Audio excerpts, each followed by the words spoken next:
دو قسم کے لوگ ہیں۔ ایک قسم کے لوگ وہ ہیں جو ہجر میں تو ہیں، ہجر کو مانتے نہیں ہیں۔ کیوں کہ وہ وصل کو نہیں مانتے، ہجر کو کیسے مانیں گے؟ وہ وصل کے لیے نہیں زندہ۔ دوسرے لوگ کون ہیں؟ دوسرے لوگ وہ ہیں کہ جو ہجر میں تو ہیں، اس وصل کو بھی مانتے ہیں جو ہجر سے پہلے تھا، اور اس وصل کے لیے بھی قائل ہیں اور کر رہے ہیں جو ہجر کے بعد آئے گا۔ یہ دو گروہ ہے نا۔ ایک گروہ صوفیہ کا ہے جو وصل، ہجر اور وصل ایک پوری سیریل کو مانتا ہے، پوری سیریل کو مانتا ہے۔ اور دوسرا گروہ یہ ہے کہ اس بات کو تو مانتے ہیں کہ میں بھی کبھی خدا تھا، اس سے بچھڑ گیا ہوں، مجھے ملا دو اس سے، مجھے خدا سے ملا دو اے خدا کے جاننے والے۔ وہ اس بات کے قائل نہیں ہے کہ میں دوبارہ ملوں اس سے۔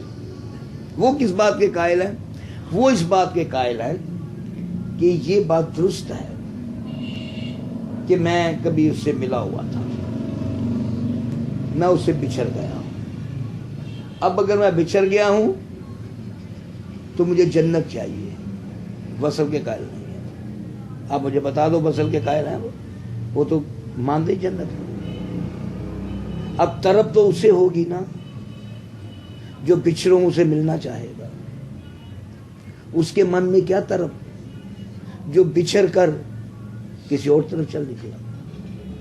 کائنات میں محبوب ایک ہی ہوتا ہے، دو نہیں ہوتے۔ مزہ تو تب ہے کہ تم سمجھتے ہو کہ تم بچھڑ چکے ہو، تمہیں معلوم ہے کہ تم بچھڑے ہوئے ہو، اسے بھولو نہیں، اس زندگی میں آ کر اس سے ملنے کا چارہ کرو۔ پھر تو یہ ہے کہ آپ وصل سے ہجر میں آئے، ہجر سے وصل میں جا رہے ہیں، وصل میں جا رہے ہیں۔ یہی ہے نا کہ ایک طرف تھا کہ میرے ساتھ خدا بستا تھا، میں بچہ تھا۔ یہ بھی مثالیں دی جاتی ہیں۔ جیسے جیسے میں جوان مکلف ہوتا گیا وہ مجھ سے بچھڑتا چلا گیا۔ کہتے ہیں رب دا روپ ہوتا ہے نا بچہ۔ اب میں جس سے بچھڑا ہوا ہوں اس سے میں ملوں گا تو میرے لیے تو مقام ہجر ہے یہ دنیا۔ کیوں کہ اب مجھے یہ پتا ہے وجود کی دنیا میں وہ مجھے نہیں ملے گا۔ تو جب میں وجود کی دنیا میں انٹر ہوا ہوں، جب میں وجود کی دنیا میں ہوں، تو مجھے معلوم ہونا چاہیے وہاں جہاں وجود کی دنیا وہ مجھے نہیں ملے گا۔ اگر وہ مجھے نہیں ملے گا تو مقام ہجر ہے، میں اسے بچھڑا رہوں۔ مقام ہجر کیا ہے؟ جسے میں بچھڑا رہوں، وہ مقام ہجر ہے۔ اگر مقام ہجر وہ ہے کہ جہاں میں بچھڑا رہوں، تو یہ دنیا ایسا مقام ہے کہ جہاں میں وجود کی دنیا، وجود کے ساتھ اسے نہیں مل سکتا، میں اسے بچھڑا رہوں گا۔ اگر میں بچھڑا رہوں گا تو یہ دنیا میرے لیے بے مقام ہجر بن جائے گا، میں اسے مل نہیں پاؤں گا۔ تو میں نے اگر اسے ملنا ہے تو اس مقام ہجر میں وہ کام کر جاؤں جو میرے لیے وصل کا مقام بن جائے۔ میں مقام ہجر کو ایسے گزار دوں کہ وہ ہجر میرے لیے وصل لے آئے۔ پھر تو میں ایسا ہوں کہ جو پچھڑا تھا اور ملنے جا رہا۔ اب اگر کوئی کہے کہ یہ مقام ہجر ہے دنیا، تو اس دنیا میں وہ اس سے نہ ملے جس سے اسے ہجر ہوا تھا، کسی اور سے ملنے کی تمنا کرے تو وہ مقام ہجر اس کے لیے نہیں ہوگا۔ اور پہلا مقام اس کے لیے مقام وصل کیسے بنے گا جب اس مقام پر وہ جانا ہی نہیں چاہ رہا۔ اس نے کبھی اللہ کو اپنا محبوب نہیں بنایا جس سے وہ بچھڑا ہوا ہے۔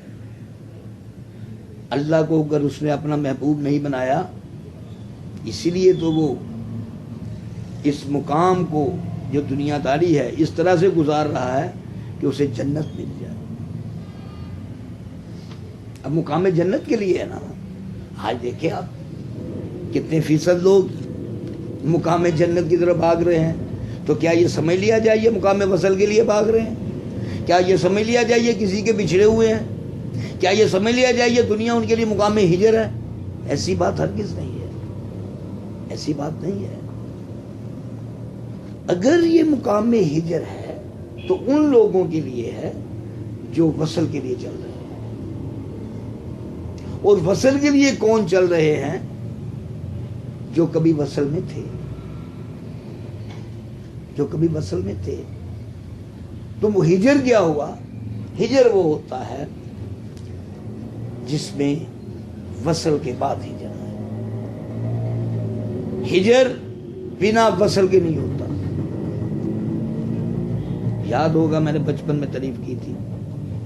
ہجر وہ ہے، ہجر اس پہ آتا ہے جو پہلے وصل ہو پھر ہجر آئے. اب پھر اس نے وصل کرنا ہے کہ نہیں، یہ اس کا کام ہے. اب اس میں پھر دوبارہ مقام وصل آئے گا کہ نہیں، یہ اس کا کام ہے. اور اگر کوئی یہ کہے کہ میں مقام ہجر میں ہوں، اگر ہجر میں ہے تو اسے بتانا پڑے گا اس کا وصل کس کے ساتھ تھا. بتانا پڑے گا نا. کیونکہ ہجر میں آنے کے لیے وصل سے ہجرت میں آنا ہے. خالی ہجر کوئی چیز نہیں ہے. خالی ہجر کوئی چیز نہیں ہے. اگر ہجر میں کوئی آتا ہے تو بنا وصل کے نہیں آتا. وصل کر کے ہجر میں آئے گا.